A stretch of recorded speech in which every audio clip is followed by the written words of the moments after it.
Number 3, the comedic remake of Anaconda. My wife and I both like the original Anaconda movie. It's a 90s classic for a reason, and I say that as somebody who doesn't like snakes, but for some reason I keep enjoying snake movies. I'm crazy, don't worry about it. We sat down a few months ago when the trailer first dropped, going, how on earth does this work? But we enjoy a little bit of Jack Black, and we both like Paul Rudd well enough. Watching the trailer, we were both kind of in shock, and then got to the end of it, and she looked at me and basically read my mind and said, that looks absolutely terrible. We are 100% seeing that opening weekend. It's funny. It does well. It's an actual funny comedy, something I don't really get out of Hollywood these days. Jack Black is not his current annoying self. He's actually just legitimately funny and has kind of a deep character moment throughout it. You actually feel emotional emotions in a good way toward a character, and that's good. Paul Rudd, same thing. He's doing good, funny Paul Rudd things, but expressing emotional emotions that make you feel the correct emotion. The comedy's good. The action is mostly good. The only flaw I'm going to give toward it, and this seems kind of like a big oversight, I don't really know how this got missed. Your movie's called Anaconda. You're a giant snake movie. You have a really well-rendered, big old CGI snake. Why do you have to edit the whole time any snake scene happens, so rapid cut editing where you don't ever really get a good look at the snake? Are you worried about your effects that bad? The first snake, the trained snake that's earlier in the movie, is also clearly a CG animal. It looks good. You had no trouble doing close-ups and letting us linger on that. You get to the actual star of the movie, and it's just, just far away, cutaway gags. There is more Godzilla in Gareth Edwards' Godzilla 2014 than there is of this Anaconda in an Anaconda movie. That's really the only flaw I can give at it. One of the biggest praises I'll give it, it was 1 hour and 39 minutes. Please, Hollywood, I beg of you, more 90-minute movies. I'd be fine with more 80-minute movies, but I'm nuts. One takeaway that I had from Anaconda that I wasn't really expecting was the fire that it lit under me of camaraderie in creation of art. Spoiler alert, part of the plot revolves around the fact that it's a group of friends who made some short films in their youth, who've kind of drifted apart or are coming back together to make this big ultimate project to re-spark the spirit in everybody. And it goes disastrously wrong, but it does. The whole theme of it is re-inspiring that create stuff spirit. And from an audience perspective, it does. I was already gearing up to do some cool stuff this year, but now just the let's do it now is really good job, movie. Good job, comedy. Didn't expect that out of you, but thanks a bunch. I'm not necessarily saying you have to see it in the theater, but because it is a newer movie, it came out over Christmas, but you can wait for streaming, but you should definitely watch it. If you like Jack Black, if you like snake movies, if you like Paul Rudd, give it a watch. It's good stuff. Number 2, Weapons. This is the only horror movie on my list, and I'm gonna be honest, it isn't that scary. It has one really creepy scene that will give you the willies watching it, and when you think about it, and 2 really good jump scares. Outside of that, the scary content is meh. As far as just a decent drama, it's pretty good. The idea of showing the story from multiple characters, following each character through their perspective to a conclusive point, and then going to another character to a conclusive point, that worked out really well for it. I enjoyed that. It was an interesting way of tying the stories together. I know it's been done a bunch of other times, but it was done very well here. I really enjoyed Josh Brolin in it. He plays a really good grieving dad. It's good. The lead girl, whose name is escaping me, it's on the screen now. She does fine. Just fine.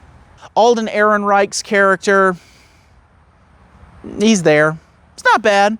He performs it well, but it's not as interesting as it probably would be to other people. The lead child acting, really good. The big standout, of course, is the villain, Aunt Gladys. I hope she wins an Oscar. She was fantastic. I know several people who, in a similar opinion to Longlegs, did not enjoy this movie on the idea that it had a good premise and then it had to turn supernatural, and that just came out of nowhere. You're wrong. I don't know what else to tell you. How else does a story like that go, where all these children can get up in the middle of the night and just disappear?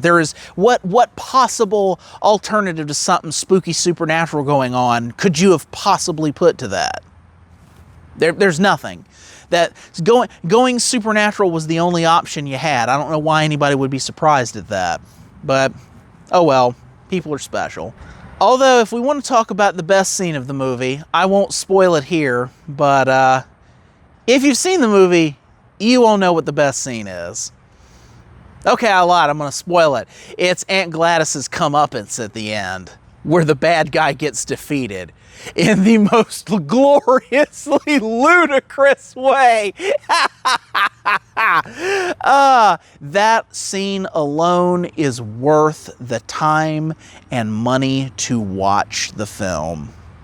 Seriously, the final scene of villain comeuppance is going to be, people are going to be talking about that for years. That was so good. I haven't seen the director's previous movie, Barbarian, because I missed it when it was in theaters. I don't think it's streaming anywhere that I have access to, and for some reason, it's just not out on physical media yet. Rights holders, what are you doing?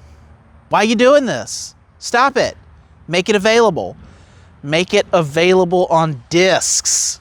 Because I've heard it's really good, and I'd like to be able to watch it and cast my opinion out there. I know what it's about. I know what the twists are, and I'd like to see that to pass a final judgment on it. But yeah, seriously, physical media is not hard. There's no reason in this modern era why things can't get licensed and put out on discs. I don't understand that. That's silly. There's people, you're leaving money on the table. People clearly want it. It costs you very little. In the words of the late Emperor Palpatine, do it. And at last, number 1, the remake of The Naked Gun.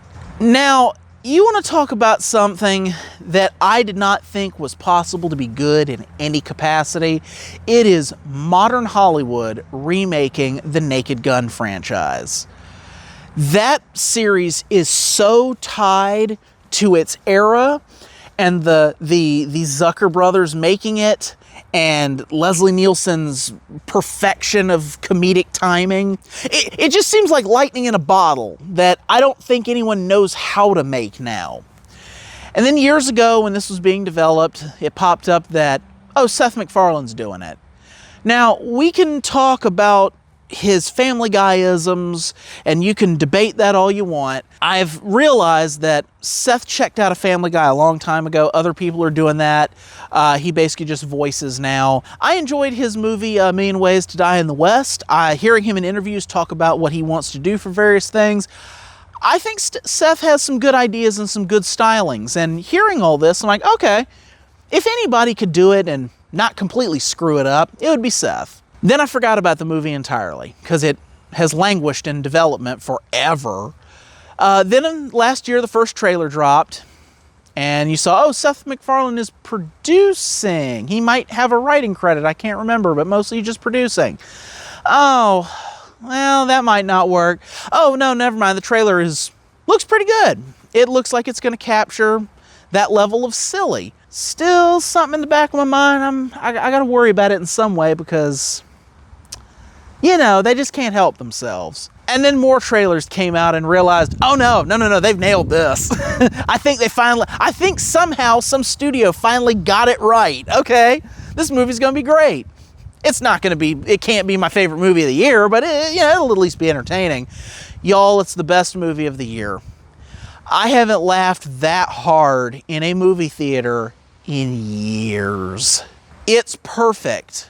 It does a new Hollywood thing of, it's technically a remake, but it's technically a sequel as well, because Leslie Nielsen slipping into the role that Leslie Nielsen left behind is Frank Drebin Jr. He's Leslie Nielsen's son.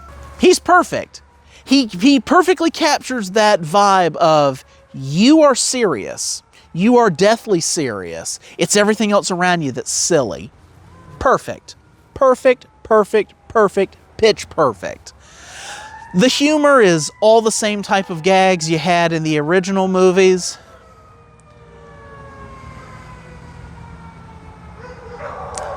Fire trucks and dogs. Oh my! Yeah, Liam Neeson's great. The humor level is exactly what you expect it to be. It lines up almost perfectly. There's one or two Family Guy-esque cutaway jokes that seem a little I don't want to say out of place, but just, it reminds you of, oh yeah, it's current year.